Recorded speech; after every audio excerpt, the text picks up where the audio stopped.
யார் பாழாக்கப்படவே மாட்டான், யார் கெட்டு போகவே மாட்டான் என்பதற்கு ரெண்டு முக்கியமான காரியம் வேதத்துல இருக்கு. உங்க வாழ்க்கை கெட்டு போகாம இருக்கிறதுக்கு, உங்க பிசினஸ் கெட்டு போகாம இருக்கிறதுக்கு, உங்க பிள்ளைகள் கெட்டு போகாம இருக்கிறதுக்கு, உன்னுடைய எதிர்காலம் கெட்டு போய் பாழாக போகாமல் இருப்பதற்கு வேதத்தின் அடிப்படையில ரெண்டு முக்கியமான சத்தியத்தை நம்ம கவனிக்க போகிறோம்.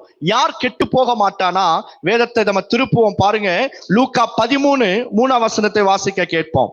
அப்படியல்லவென்றால் உங்களுக்கு சொல்லுகிறேன், நீங்கள் மனம் திரும்பாமல் போனால் எல்லாரும் அப்படியே எல்லாரும் கெட்டு போவார்களா? அப்ப என்ன அர்த்தம்? நீங்க மனம் திரும்பல அப்படின்னா கெட்டு போவோம். நீங்க மனம் திரும்பல அப்படின்னா கேட்டின் மகனாகிய பிசாசுக்கு நாம் அடிமைப்பட்டு போவோம். கேட்டின் மகனாகிய பிசாசுக்கு நம்ம அடிமைப்பட்டு போயிடுவோம். அப்ப மனம் திரும்புதல் இல்லை அப்படின்னா உன்னுடைய ஆத்துமா கெட்டு போகும், உன்னுடைய ஆவி கெட்டு போகும், உன்னுடைய சரீரத்தை பிசாசானவன் கெடுத்தே போடுவான். ஆனா நீங்க கெட்டு போகாம இருப்பதற்கு மனம் திரும்புதல் மிக முக்கியமானது. எதுல இருந்து மனம் திரும்பணும் அப்படின்னு சொல்லி யாரோ ஒருவர் வந்து நமக்கு தீர்க்க தரிசனம் சொல்ல தேவையே இல்லை. நமக்கு நாமே தெரியும் நம்ம எதுல மனம் திரும்பணும் அப்படின்னு சொல்லி. ஒரு அம்மா, அந்த அம்மா 8:30 மணிக்கு ஆயிடுச்சுன்னா அந்த அம்மா துடிப்பாங்க. அப்படியே 8:30 ஆயிடுச்சுன்னா அந்த அம்மா துடிப்பாங்க. பிரதர் என்னை சீக்கிரம் விட்டுருங்க. அவங்க என்னுடைய அப்போ பேஷண்ட் அவங்க பிளஸ் வந்து ஒரு பாஸ்டருடைய உறவினர் தெரிஞ்சவங்க. அவங்க சொல்லுவாங்க, பிரதர் என்னை சீக்கிரமா விட்டுருங்க, 8:30 மணிக்கெல்லாம் விட்டுருங்க அப்படின்னு. அந்த அம்மா எப்போ வந்தாலும் 8:20 ஓடி போயிடுவாங்க. நான் ஏன் அவங்க போறாங்களாம், 8:30 மணிக்கு ஒரு சீரியல் போடுவாங்களாம்.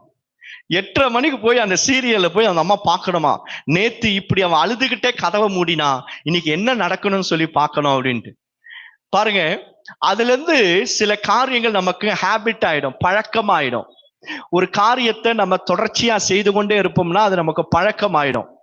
அது நம்மை கெடுக்கும், அதை நம்முடைய வாழ்க்கையை கெடுத்து போடும். அப்படிப்பட்ட காரியத்திலிருந்து நம்ம மனம் திரும்ப வேண்டும். யாரோ ஒருவர் வந்து நமக்கு ப்ராஃபஸி சொல்ல தேவையில்லை.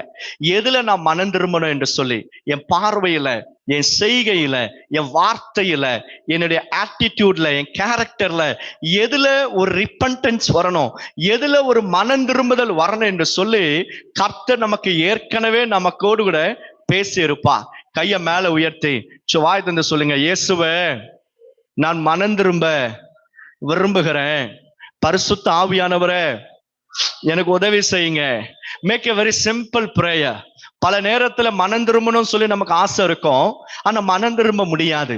ஏன் அப்படின்னா ஒரு பாவத்தை நான் செய்து பழகி இருப்பேன், அதுலயே நான் ஊறி போயிருப்பேன், நான் அதுலயே ரொம்ப நான் ஒரு ஜாய், ஒரு சந்தோஷத்தை கண்டு கொண்டிருக்கிறதுனால அதை விட்டு என்னால வெளியே வர முடியாது. ஆனா பரிசுத்த ஆவியான இடத்துல நீங்க கேட்கும் போது ஆவியானவர் மனம் திரும்பக்கூடிய கிருபையை நமக்கு கொடுப்பார். அல்லேலூயா. பாருங்க, 2 விதமான துக்கம் இருக்கும். உலக பிரகாரமான துக்கம் இருக்கும். அந்த துக்கத்தை கர்த்தர் என்னவா மாற்றுவாரு? சந்தோஷமாய் மாற்றுவார். ஆனா மனம் திரும்புதலுக்கு ஏற்ற துக்கம் உண்டாகணும். கர்த்தருக்கு விருப்பமில்லாத ஒரு பாவத்தை நீ செய்யும் போது உனக்குள் ஒரு துக்கம் உண்டாகணும், ஒரு கிளேசம் உண்டாகணும். ஐயோ நான் இந்த பாவத்தை செஞ்சுட்டேனே, நான் தவறிட்டேனே என்கிற ஒரு துக்கம் உண்டாகும். அந்த துக்கம்தான் நம்மை மனம் திரும்புதலுக்கு நேராக நடத்தும். கைய மேல ஆமென் சொல்லுவோம். ஆமென்.